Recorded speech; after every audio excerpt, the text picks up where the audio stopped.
नमस्कार दोस्तों, आज हम इस वीडियो में बात करेंगे डीएनए की रासायनिक प्रकृति के बारे में।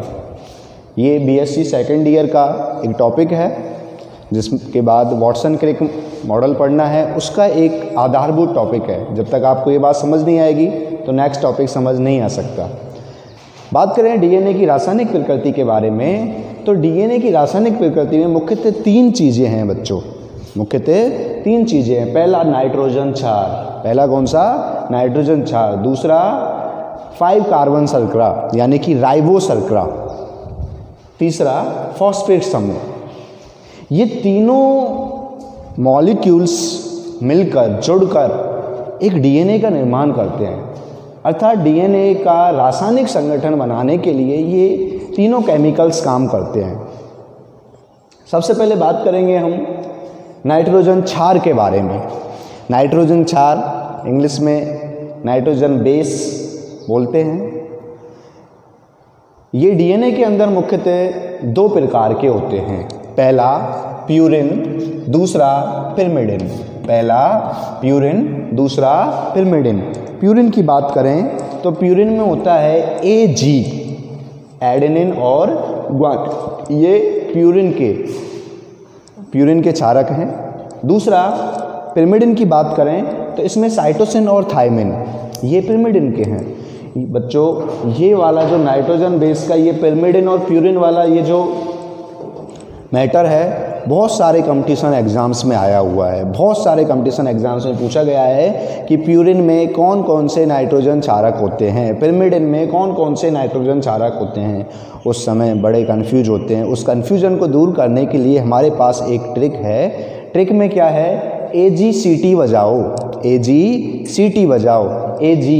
AG तो किस में आएगा? एक साथ। AG दोनों हैं एक साथ, किसमें? प्यूरिन में। CT दोनों एक साथ है, किसमें? पिरिमिडिन में। ये डीएनए के नाइट्रोजन क्षारकों के बारे में बात हुई। इसकी स्ट्रक्चर के बारे में भी पढ़ेंगे, वो हमारे वाटसन क्रिक मॉडल में हमें देखने को मिलेगा। बच्चों, बात करें थायमिन है, जो डीएनए के अंदर थायमिन होता है, जबकि आरएनए के अंदर यूरेसिल क्षारक होता है। यही अंतर है डीएनए और आरएनए के क्षारकों में कि आरएनए के क्षारकों में थायमिन के स्थान पर यूरेसिल पाया जाता है। तो नाइट्रोजन क्षारकों की बात हो गई। नाइट्रोजन क्षारक हैं वो आपस में द्विबंध और त्रिबंध के द्वारा जुड़े हुए होते हैं। AG से, A ट्रिपल बॉन्ड, T से एडेनिन थायमिन से डबल बॉन्ड से जुड़ा हुआ होता है, जबकि ग्वानिन ट्रिपल बॉन्ड के जरिए से साइटोसिन से जुड़ा होता है। नेक्स्ट बात करें हम कार्बन शर्करा यानी कि राइबो शुगर के बारे में। राइबो शुगर इसके अंदर होती है जो कि 5 कार्बनों से बनी हुई होती है। दूसरा रासायनिक मॉलिक्यूल डीएनए के अंदर 5 कार्बन शुगर है जो कि 5 कार्बनों से बनी होती है। देखो बच्चों, डीएनए के अंदर स्पेशल टाइप की शर्करा होती है जिसको हम डीऑक्सी राइबो शर्करा बोलते हैं। एक शब्द है डीऑक्सी। शब्द क्या है बच्चों? डीऑक्सी।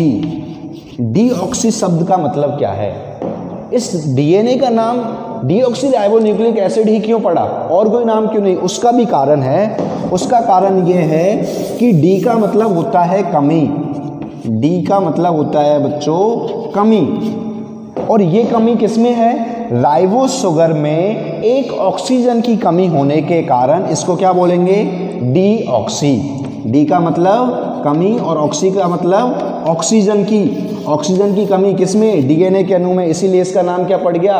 Deoxy ribose. ये शुगर कौन सी है? Ribo sugar. देखो बच्चों, ये कार्बन नंबर फर्स्ट, ये कार्बन नंबर सेकंड, ये कार्बन नंबर थर्ड, ये कार्बन फोर्थ, ये कार्बन फिफ्थ। 5 कार्बन हो गए। 5 कार्बन वाली शर्करा है, और इसमें दूसरे कार्बन के इस वाले एंड पर एक ऑक्सीजन क्या होता है? अनुपस्थित होता है, नहीं पाया जाता है, एब्सेंट होता है। इसीलिए इस शर्करा को डीऑक्सी राइबो शर्करा या डीऑक्सी राइबो शुगर बोला जाता है।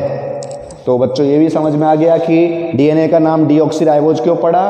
और दूसरी बात कि इसके अंदर जो दूसरा रासायनिक मॉलिक्यूल है वो राइबो शर्करा है, वो भी आ गया।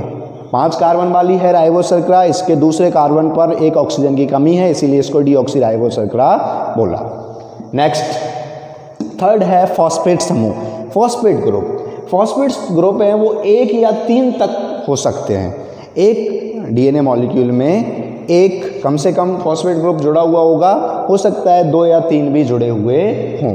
फॉस्फेट ग्रुप का जो रासायनिक फॉर्मूला है वो ये होता है, फॉस्फोरस P बीच में उपस्थित होता है, इससे एक सिंगल बॉन्ड से O और H, O माइनस नेगेटिव होता है और H पॉजिटिव होता है, O minus H positive, O minus H positive, ये बॉन्डिंग के लिए काम करते हैं और एक ऑक्सीजन डबल बॉन्ड के जरिए से फास्फोरस से जुड़ा हुआ रहता है, इसको ही फॉस्फेट ग्रुप बोलते हैं। और ये फॉस्फेट ग्रुप है वो 2 न्यूक्लियोसाइड्स को जोड़ने का कार्य करता है। 2 न्यूक्लियोसाइड आपस में जुड़कर न्यूक्लियोटाइड का निर्माण करते हैं, वो काम कौन करेगा? फॉस्फेट समूह। तो एक बार दोबारा रिपीट कर रहा हूँ, डीएनए के अंदर 3 रासायनिक प्रकृति के लिए नाइट्रोजन क्षार, कार्बन शर्करा, फॉस्फेट समूह, ये तीनों होते हैं। ये ही रासायनिक संगठन डीएनए का बनाते हैं। आगे बात करेंगे हम न्यूक्लियोसाइड। बच्चों न्यूक्लियोसाइड और न्यूक्लियोटाइड, एक होता है न्यूक्लियोटाइड और एक होता है साइड। 2 शब्द लूँगा मैं, कौन से 2 शब्द हैं वो? एक तो टाइड, इधर से साफ कर दूं मैं, आप नोट्स के लिए स्क्रीनशॉट लेते रहें, वो बहुत अच्छा रहेगा और उसको कॉपी करें।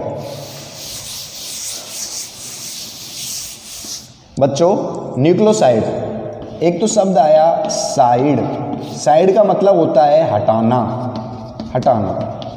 किसको हटाना? न्यूक्लियोसाइड का मतलब है कि डीऑक्सीराइबोज और नाइट्रोजन बेस, 2 मॉलिक्यूल, एक तो डीऑक्सी और दूसरा नाइट्रोजन बेस, ये दोनों आपस में जुड़कर क्या बनाएंगी? न्यूक्लियोसाइड बनाएंगी। साइड किसको किया? साइड किया फॉस्फेट समूह को। जब डीएनए के मॉलिक्यूल में फॉस्फेट समूह नहीं होगा तो उसको बोलेंगे न्यूक्लियोसाइड। सीधी सी बात है, न्यूक्लियोसाइड किसे कहा जाएगा? जब फॉस्फेट समूह को क्या कर देंगे? साइड में कर देंगे, हटा देंगे। जब डीएनए के मॉलिक्यूल में फॉस्फेट नहीं होगा तो वो क्या कहा जाएगा? न्यूक्लियोसाइड। न्यूक्लियोसाइड भी नामों के अनुसार 4 प्रकार के हैं। जैसे एडेनिन जुड़ा हुआ है, एडेनिन नाइट्रोजन बेस जुड़ा हुआ है तो उस न्यूक्लियोसाइड को एडिनोसिन बोलते हैं। क्या बोलते हैं? एडिनोसिन।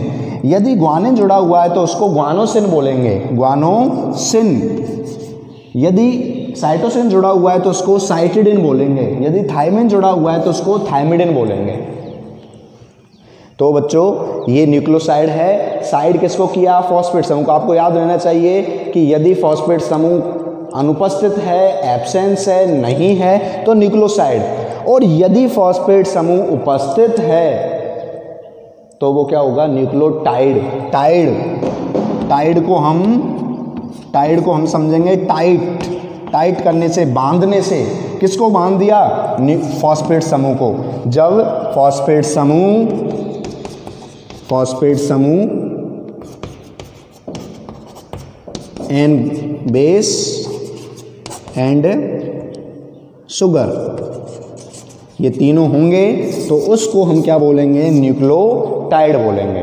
बच्चों ये बहुत ही ध्यान रखने वाली बात है, न्यूक्लियोसाइड और न्यूक्लियोटाइड में बहुत कंफ्यूज होते हैं। कंपटीशन लेवल का ये एक तरह से क्वेश्चंस बहुत ज़्यादा आते हैं इसमें, और बीएससी में तो है ही आपके, इसीलिए इसको अच्छे से एक बार देखें, पढ़ें। यदि कोई प्रॉब्लम है तो कमेंट्स में आप मुझसे पूछ सकते हैं। वीडियो को शेयर, सब्सक्राइब और लाइक करें, जिससे हम आगे आपको बहुत अच्छी से अच्छी वीडियो प्रोवाइड करवा सकें। Thank you.